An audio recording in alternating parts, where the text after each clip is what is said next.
ನಿಮ್ಗೆ ಎಷ್ಟು ಖುಷಿ ಆಯಿತು ದ ಡೆವಿಲ್ ಜೊತೆಗೆ ಕೆಲಸ ಮಾಡಿದ್ದಕ್ಕೆ? ಎಲ್ರಿಗೂ ನಮಸ್ಕಾರ.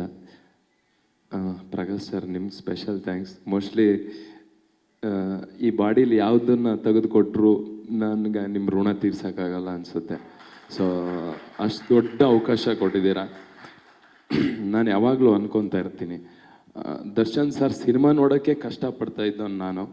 ಇವತ್ತು ಆ ಸಿನಿಮಾದಲ್ಲಿ ಆ್ಯಕ್ಟ್ ಮಾಡಿ ಇಷ್ಟು ದೊಡ್ಡ ಪ್ರಮೋಷನ್, ನನಗೆ ಅಳುನೇ ಬರುತ್ತೆ. ಅಂದರೆ ಇಷ್ಟು ದೊಡ್ಡವ್ರ ಮುಂದೆ ನಿಂತ್ಕೊಂಡು ಮಾತಾಡೋಕ್ಕೂ ಅವಕಾಶ ಸಿಕ್ಕಿದೆಯಲ್ಲ. ಮೋಸ್ಟ್ಲಿ ನನ್ನ ಕೆಲಸ ನಾನು ಕರೆಕ್ಟಾಗಿ ಮಾಡ್ಕೊಂಬಂದಿದ್ದೀನಿ ಇಲ್ಲಿ ತನಕ ಅನಿಸುತ್ತೆ. ಸಾರಿ, ಥ್ಯಾಂಕ್ ಯು ಸರ್. ಇಷ್ಟು ದೊಡ್ಡ ಅವಕಾಶ ಮತ್ತೆ ನನ್ನ ಲೈಫಲ್ಲಿ ಯಾವತ್ತು ಸಿಗುತ್ತೋ ನಂಗೆ ಗೊತ್ತಿಲ್ಲ. ಅಷ್ಟು ದೊಡ್ಡ ಅವಕಾಶ ಸಿಕ್ಕಿದೆ. ಆ್ಯಂಡ್ ನನಗನ್ಸೋದು ಒಂದೇ, ಫೈನಲಿ ಹೇಳೋದಂದರೆ, ಯಾರಾದರೂ ಕರ್ನಾಟಕದಲ್ಲಿ ಕನ್ನಡದ ಬೋರ್ಡ್ ಹಾಕಿಲ್ಲ ಅಂದರೆ ನಮ್ಮ ರಕ್ತ ಕುದೀತಿದೆ. ಅಂಥದ್ರಲ್ಲಿ ನಮ್ಮ ಬಾಸ್ ಕನ್ನಡಕ್ಕೋಸ್ಕರನೇ ಬದುಕ್ತಾ ಇದ್ದಾರೆ. ಅವ್ರ ಸಿನಿಮಾನ ನಾವು ಜಾಸ್ತಿ ಗೆಲ್ಲಿಸ್ಬೇಕು. ಅವ್ರಿಗಿರೋ ಪೇಯ್ನೆಲ್ಲ, ಅವ್ರ ಸಿನಿಮಾ ಗೆದ್ದಿದ್ದಕ್ಕೆ ಅವ್ರಿಗಿರೋ ಪೇಯ್ನೆಲ್ಲ ಮರ್ತು ಹೋಗ್ಬೇಕು.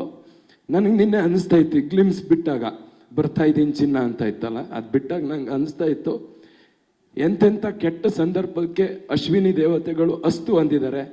ಯಾಕೆ ಈ ಗ್ಲಿಮ್ಸಿಗೆ ಒಂದ್ಸತಿ ಅಸ್ತು ಅಂದ್ಬಿಡ್ಬಾರ್ದು? ನಾಡು ಸಿನಿಮಾ ನಾವು ಅವ್ರ ಜೊತೆನೂ ನಾವು ಯಾಕೆ ಕುತ್ಕೊಂಡು ಸಿನಿಮಾ ನೋಡ್ಬಾರ್ದು? ಮೋಸ್ಟ್ಲಿ ನಾನು ನತದೃಷ್ಟ ಕಲಾವಿದ ಅನ್ಸುತ್ತೆ. ಇಷ್ಟೋ ತನಕ ಅವ್ರ ಜೊತೆ ಸಿನಿಮಾ ಮಾಡಿದವರೆಲ್ಲ ಅವ್ರ ಜೊತೆ ಥಿಯೇಟ್ರಲ್ಲಿ ಕುತ್ಕೊಂಡು ಸಿನಿಮಾ ನೋಡಿದ್ದಾರೆ. ನಮ್ಗೆ ಅದೃಷ್ಟ ಇಲ್ಲ. ಸಿನಿಮಾದಲ್ಲಿ ಅವಕಾಶ ಸಿಕ್ಕಿನೂ ಅವ್ರ ಜೊತೆ ಕುತ್ಕೊಂಡು ಸಿನಿಮಾ ನೋಡೋಷ್ಟು ಅದೃಷ್ಟ ಇಲ್ಲ ನಮಗೆ. ಗೊತ್ತಿಲ್ಲ, ಬೇಗ ಬರ್ತಾರೆ, ನಾನು ಅವ್ರ ಜೊತೆ ಸಿನಿಮಾ ನೋಡ್ತೀವಿ. Thank you sir, thank you Prakash. And Kantharaj sir ನಾನು ಮರೆಯೋಂಗೇ ಇಲ್ಲ. ಅವರೇ ಪ್ರಕಾಶ್ ಸರಿಗೆ ಪರಿಚಯ ಮಾಡಿಸ್ಕೊಡ್ತೀವಿ. ಥ್ಯಾಂಕ್ಸ್ ಅಣ್ಣ, ನಾನು ಕೊನೆ ತನಕ ನಿಮ್ಮ ಮಗನ ಥರ ಇದ್ದು ಅದು ಏನೇ ಇದ್ರೂ ನಾನು ನಿಮ್ಮ ಜೊತೆ ಇರ್ತೀನಿ. ಥ್ಯಾಂಕ್ಸ್ ಅಣ್ಣ, ಥ್ಯಾಂಕ್ ಯು ಸೋ ಮಚ್. ಸಾರಿ, ನಾನು ಶೇರು ಲೈಕು ಕಮೆಂಟ್ಗೆಲ್ಲ ಮಾತಾಡೋದು ಇಲ್ಲ. ನಾನು ಮೀಡಿಯಾ ಮುಂದೆ ಆ ಥರ ಇದು ಮಾಡೋದು ಇಲ್ಲ. ನನಗೆ ಬಂತು ಅಷ್ಟೇ. ಸಾರಿ, ದಯವಿಟ್ಟು ಕ್ಷಮಿಸಿ. ಸಾರಿ. ಎಲ್ಲರೂ ಸಿನಿಮಾ ನೋಡಿ, ಥಿಯೇಟ್ರಿಗೆ ಬಂದು ಸಿನಿಮಾ ನೋಡಿ. ನಮ್ಮ ಬಾಸ್ ಹೇಳಿರೋದು ಇಷ್ಟೇ, ಸ್ಟಾಪ್ ಪೈರಸಿ. ಇದು ನಂಬ್ಕೊಂಡು ನನ್ನಿಂದ ಹಿಡಿದು ಪೋಸ್ಟ್ರು ಅಂಟಿಸಿ ಥಿಯೇಟ್ರಲ್ಲಿ ಪಾಪ್ಕಾರ್ನ್ ಮಾಡೋನವರೆಗೂ ಇದನ್ನು ನಂಬ್ಕೊಂಡೇ ಬದುಕ್ತಾ ಇದ್ದೀವಿ.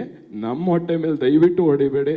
ನಾವು ನಿಮ್ಮನ್ನು ಸಂತೋಷ ಪಡಿಸೋಕ್ಕೆ ಕೆಲಸ ಮಾಡೋದು, ಅದನ್ನು ಕೊನೆ ತನಕನೂ ಮಾಡ್ತೀವಿ. Thanks. We understand. Huli Karthik ಅವರೇ, ನಿಮ್ಮ ಪ್ರತಿಭೆಗೆ ಸಿಕ್ಕಂತಹ ಗೌರವ ಇದು. You deserve it. All the very best. ಎಲ್ಲ ಒಳ್ಳೇದಾಗಲಿ ಹುಲಿ ಕಾರ್ತಿಕ್ ಅವರೇ. Thank you Sonia ma'am. Thank you Raj once again. Thank you Huli Karthik. Thank you once again. Thank you ma'am. ಒಂದು 3 ಜನರು ಮ್ಯಾಮ್, ನಿಮಗೂ ಕೂಡ thank you so much.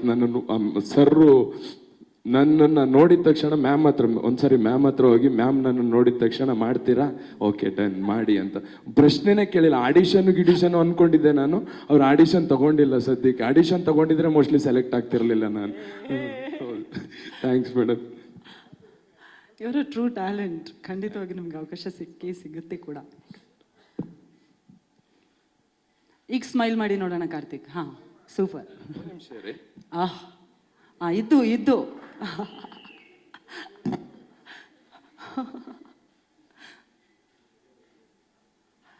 Thank you.